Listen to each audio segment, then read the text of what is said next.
If managing your new hire feels like more work than just doing things yourself, and no matter how many tasks you delegate, it feels like you are always drowning in work, then this video is for you. Today, I'm going to be sharing the one shift that I have learned over 6 years of hiring and firing dozens of employees that fixes this issue once and for all. What we need to do is stop delegating these inside our business and instead delegate this. Wait, no, the coffee's just for me. No, we need to delegate these instead. Areas. Let me explain. You see, task delegation is about assigning specific actions you want somebody to do, typically at a specific time. For example, I could hire Mariah to add YouTube timestamps every Wednesday. This kind of delegation is where everybody starts, and if you only have freelancers or contractors on your team, this might be where your process stops. However, as you become more advanced and you add employees to your team, this kind of task-based delegation is not gonna work. For example, let's take these scenarios. Let's say there's a mistake in the YouTube timestamp, something just got off.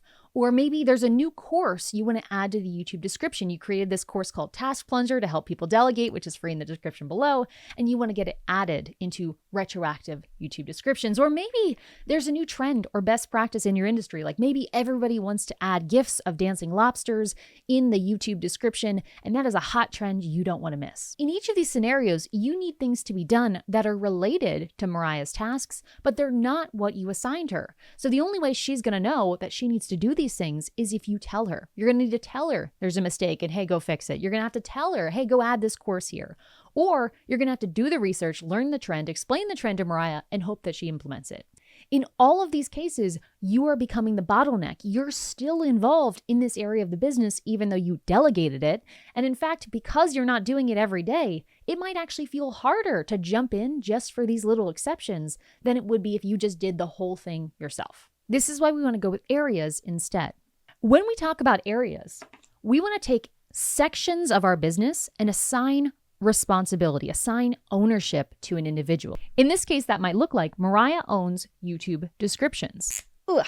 So while in Taskland, we're just dealing with one little container and Mariah's just in charge of that, when we define an area, this includes all potential exceptions, changes, and shifts that could happen that at all relate to that area of ownership. This subtle shift can make a huge difference for 2 reasons. 1, when these unexpected things come up, Mariah now knows she is responsible for them because she owns that entire area. So I don't have to, as the person delegating, I don't have to predict every possible task. I need to just assign over the zones of responsibility, those areas, and I know that my people will know where they need to go and what they're responsible for.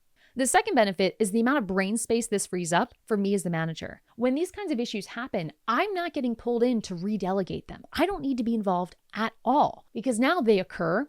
Anyone could notice them and they go right to the relevant person. And in this case of the trends where we're keeping on top of things, that's not my responsibility to keep up on anymore. I don't have to know the latest trends around YouTube descriptions. Mariah does in this case. So I am no longer a bottleneck, a middleman, a delegator having to get involved in this area at all because I've assigned ownership of a whole section to a person.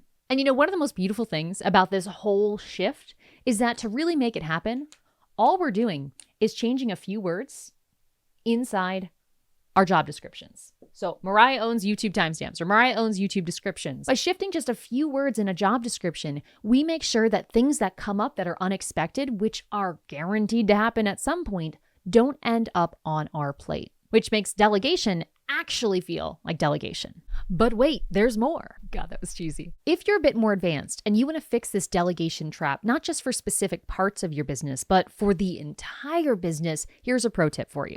Start working backwards. Let me quickly go through a visual to show you what I mean. In this video, I've talked about going from your normal way of thinking of tasks and instead thinking about areas of responsibility.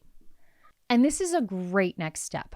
But one thing I've noticed is as you add more and more areas of responsibility, most people miss spots. They forget about tasks entirely or sections of their business. And so these unprotected zones become, you guessed it, your problem. And this your problem red area can become very big, especially when you're a newer team. So for the ninja approach to the same exercise, I like to work backwards.